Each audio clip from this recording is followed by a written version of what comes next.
Bueno, hoy quiero hablar sobre uno de los temas que es bastante controversial, precisamente en nuestra cultura. Y agradezco a Dios uno de los libros que he leído y me ayuda mucho a hablar o pensar en este tema de la iglesia y atracción al mismo sexo. Un libro escrito por Ed Shaw sobre el problema de la plausibilidad. Y quiero simplemente hablar de algunos pasos o de algunos esquemas que debemos de construir como iglesia si queremos precisamente entrar en diálogo en todo este tema de la homosexualidad que se está presentando con tanta fuerza. Número uno es que necesitamos nosotros entender que nuestra identidad no está en nuestra sexualidad. Esa es una de las grandes mentiras que la sociedad está hablando, está pronunciando, y debemos precisamente ayudar con el Evangelio a que las personas no basen su identidad en las etiquetas que la sociedad presenta. Por ejemplo, yo puedo ser colombiano, puedo ser rico o puedo ser pobre, pero ninguna de esas cosas pueden ser mi identidad. Nuestra identidad está marcada en que somos hijos de Dios. Por eso, precisamente, no me gusta ese término decir fulano es gay o fulana es esto, sino son personas que tienen atracción al mismo sexo. Porque eso que ellos tienen es una lucha, es una inclinación pecaminosa, pero no es lo que define a la persona. Y para nosotros como creyentes, debemos empezar por ahí.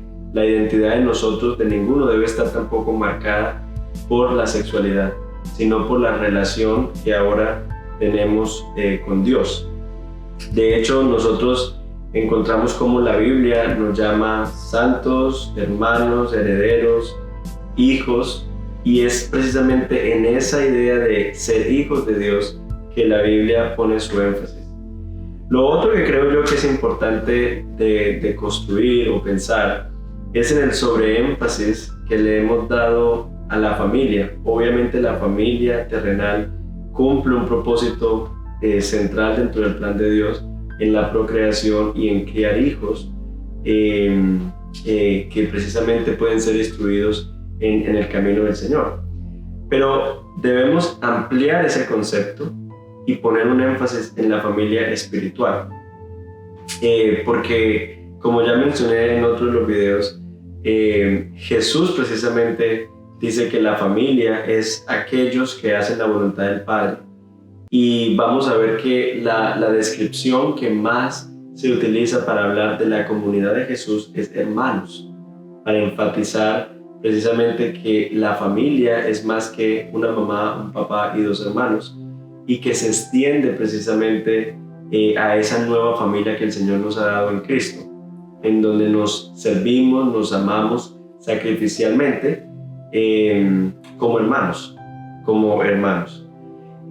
Por otro lado, uno de los argumentos, número 3, que nos van a decir es, no, pero es que si la persona ha nacido gay, no puede estar mal o ser pecaminoso vivir una vida homosexual. Entonces, el argumento que nos van a dar. Y muchas personas van a decir que desde pequeños han sentido atracción al mismo sexo, que desde pequeños han sentido una orientación involuntaria hacia esto. Y obviamente van a haber muchos artículos que han dicho, bueno, de pronto es porque ha tenido una madre dominante, es porque ha tenido un padre ausente, es el resultado de una violación, que hay muchos factores que en la pubertad orientan al niño o a la niña en una dirección o la otra. Y obviamente no voy a decir de que esto no es un tema complejo, es complejo. Además, hay algunos que sin ningún fundamento científico van a decir que hay de los genes.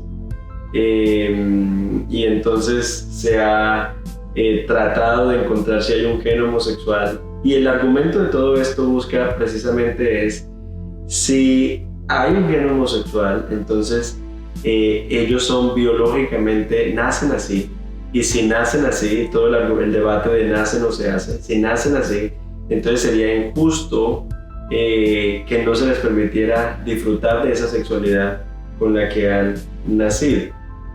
¿Cierto? ¿Cuál es la respuesta bíblica frente a estos debates y frente a estas posturas? Bueno, yo creo que hay, aclarando de que hay complejidad en el tema, y aclarando de que no ha habido ninguna evidencia científica que apunte hacia un gen homosexual, creo yo que la Biblia nos ayuda a aclarar, a esclarecer un poco este asunto, porque la Escritura nos dice que desde Génesis 3, todos nosotros nacemos con una inclinación a oponernos a algún aspecto del propósito, plan y diseño de Dios en la tierra, sea en un área sexual, sea en temas como la mentira, en cualquier área nosotros vamos precisamente a tener inclinaciones que se van a oponer al propósito y al diseño de Dios. Y quisiera que miráramos por un momento el Salmo 51. En el Salmo 51, el contexto es cuando el profeta Natán viene y confronta a David por haber adulterado con Betsabé y por haber mandado a matar a su esposo, Urías. Y entonces aquí él responde: porque yo reconozco mis transgresiones y mi pecado está siempre delante de mí. Contra ti solo he pecado y he hecho lo malo delante de tus ojos. De manera que eres justo cuando hablas y sin reproche cuando juzgues. Y es interesante aquí porque David no dice es que el problema fue de mi crianza, el problema ha sido de los modelos, o es que estoy viviendo una maldición generacional, o es que está pasando esto, lo otro, yo no tengo la culpa, yo no soy responsable. No, él comienza diciendo: yo reconozco mis transgresiones y mi pecado está siempre delante de mí. Contra ti solo he pecado y he hecho lo malo ante tus ojos. Luego el versículo 5 dice: he aquí, yo nací en iniquidad y en pecado me concibió mi madre. Y aquí él no está hablando de que él nació como resultado de una relación adúltera, sino que está hablando de una realidad en la que todos nosotros, los seres humanos, cuando nacemos con estas inclinaciones pecaminosas que se evidencian en nuestra vida de distintas maneras, y que por el hecho de haber nacido con estas inclinaciones pecaminosas no nos justifican a dar rienda suelta a esas inclinaciones. Por eso, ¿cuál es la respuesta para esas inclinaciones? En pecado me concibió mi madre. La respuesta es: porque yo reconozco mis transgresiones. Es el arrepentimiento. Señor, yo sé que tú dices A, B y C y yo estoy viviendo X, Y, Z. Y por lo tanto, en ese choque de mi voluntad y la tuya, yo me someto a tu voluntad, porque tú eres el que determinas lo que es correcto e incorrecto, y yo vengo en arrepentimiento. Entonces, nosotros muy poco hablamos precisamente de este asunto, pero el pecado podemos decir que se hereda, porque todos nacemos en pecado y pecamos, pero al mismo tiempo, aunque nacemos con esta herencia pecaminosa, somos responsables de lo que hacemos. Nosotros, por ejemplo, escuchamos con frecuencia: no, es que tiene el temperamento de su padre. La familia Rodríguez tiene una larga historia con el alcohol, le sacó la terquedad a la mamá. Pese al hecho de que todos nosotros tengamos una tendencia a comportarnos de cierta manera y que a lo mejor hayan tendencias familiares, seguimos siendo responsables, y el Evangelio nos confronta y nos invita al arrepentimiento y al sometimiento a la voluntad de Dios. Podríamos nosotros decir, como dice Richard B. Hayes, la naturaleza del pecado es que no es escogido libremente. Eso es lo que la Biblia se refiere cuando dice que vivimos en la carne, en un mundo caído. El ser humano es esclavo del pecado, pero aún así responsable por sus acciones ante el juicio de Dios. En vista de esta antropología teológica, no se puede afirmar que una orientación homosexual es moralmente neutral por el hecho de ser involuntaria. Entonces, nosotros No podemos ser esa referencia de lo correcto y lo incorrecto, porque aún nuestro juicio está desviado, está distorsionado por el pecado con el que hemos nacido. Otro argumento dentro de este debate va a ser el asunto de si te hace feliz debe ser correcto.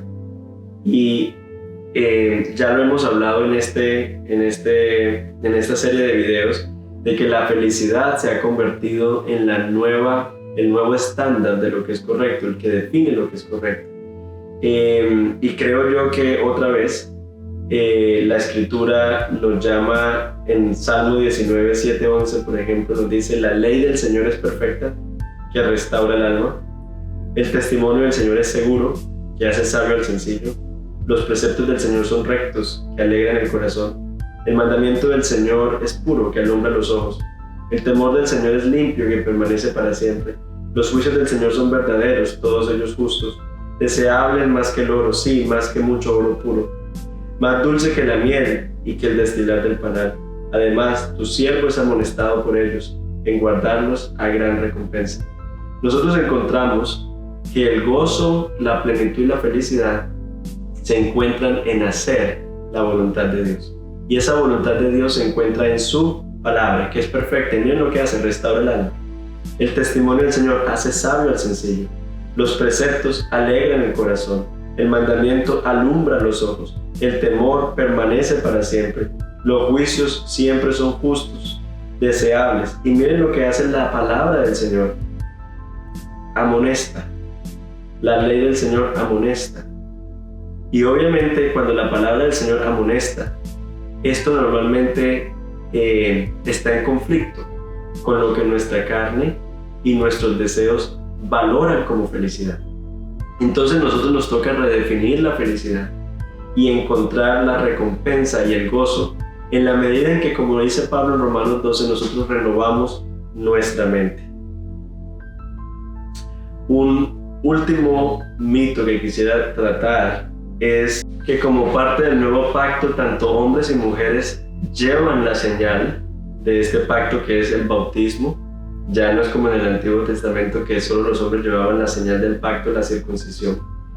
Pese a todo esto que afirmamos y que vemos la forma tan tierna, especial en la que Jesús trató a las mujeres, como lo vemos en el Evangelio, nosotros creo que también debemos decir y afirmar que la humanidad no es unisexo, que tanto el Dios creó varón y hembra, y que esta distinción que se está perdiendo, la Biblia nos recuerda que los sexos no son intercambiables, que no podemos ver a los hombres y a las mujeres con roles iguales.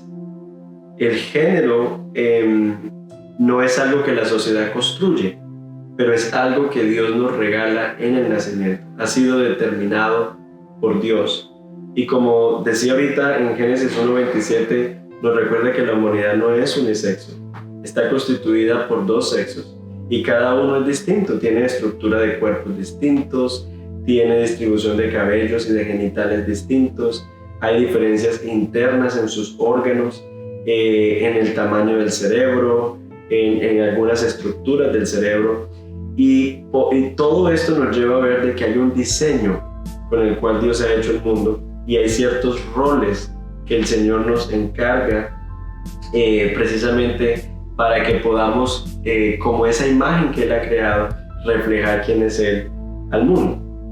Entonces, vemos nosotros que desde el Antiguo Testamento Dios usa precisamente la unión de la relación entre una esposa y un esposo para hablar de su relación, de la relación de Dios con su pueblo.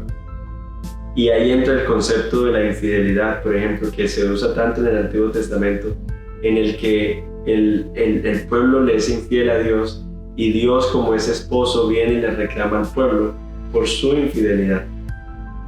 Vemos nosotros en Efesios que precisamente Jesús identifica como el novio de esa iglesia. Y precisamente el matrimonio está comunicando algo sobre quién es Dios y cómo Dios se relaciona con nosotros. El libro de Apocalipsis, capítulos 21 y 22, también termina con una boda en la que está el novio y la novia, y precisamente no podríamos, si pudiese haber dos novios, entonces podríamos decir que cualquiera de nosotros puede reemplazar el rol que Cristo viene a cumplir dentro de nuestras vidas, que es un rol irreemplazable, porque los roles, en otras palabras, nosotros somos una sombra de una realidad mayor. El matrimonio como tal es un símbolo que está allí para reflejar unas verdades espirituales que van más allá de nosotros. Y por esa razón,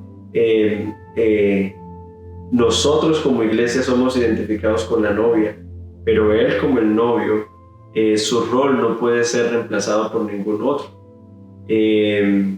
Y precisamente Efesios 5 habla sobre eso, ese llamado del esposo, ese llamado de la esposa, porque aunque somos iguales en dignidad y valor para Dios, cumplimos roles distintos dentro de ese drama de salvación que el Señor ha creado. Quisiera terminar con una reflexión con respecto a precisamente ese llamado que hace el Señor en Marcos 8. Cuando nosotros pensamos que el sufrimiento se tiene que evitar a toda costa, y el Señor le dice a sus discípulos, comenzó a enseñarles que el Hijo del Hombre debía padecer muchas cosas y ser rechazado por los ancianos, los principales sacerdotes y los escribas, y ser muerto y después de 3 días resucitar. En otras palabras, la misión de Jesús fue ir a la cruz, y les decía claramente, y Pedro lo llevó aparte y comenzó a reprenderle. Mas él, volviéndose y mirando a sus discípulos, reprendió a Pedro y le dijo, quítate delante de mí, Satanás, porque no tienes en mente las cosas de Dios, sino la de los hombres. El sufrimiento no era popular en el tiempo de Jesús, tampoco lo es ahora. Pero nosotros hemos sido llamados e invitados por Jesús, como dice en Marcos 8:34, llamando a la multitud y a sus discípulos les digo, si alguno quiere venir en pos de mí, niéguese a sí mismo, tome su cruz y sigue. El tipo de cruz que nosotros solemos llevar son las cosas que nos fastidian, una rodilla que nos duele, una suegra fastidiosa, un jefe terrible en el trabajo. Pero a lo que Jesús le llama cruz, tomen su cruz y síganme, es precisamente a todas esas decisiones que tomamos, que representan muerte para nosotros, que representan estoy entregando, estoy dejando atrás, estoy sacrificando aquello en lo que yo sentía que tenía valor, estatus, identidad, que ahora lo encuentro, es en el amor que Dios me ha dado al entregar a su Hijo en la cruz. Es aquello en lo cual sentimos que al rendirlo al Señor, como que morimos, perdimos la vida.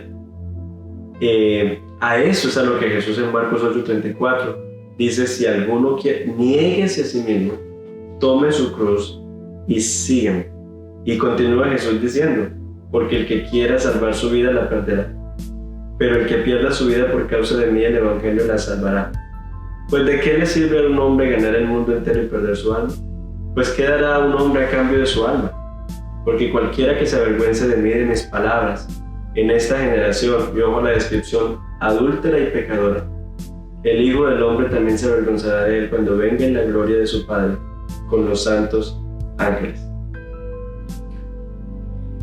Así que Jesús pasó por sufrimiento y nosotros también vamos a tener en el camino que rendir, que entregar, que morir, que cargar nuestra cruz.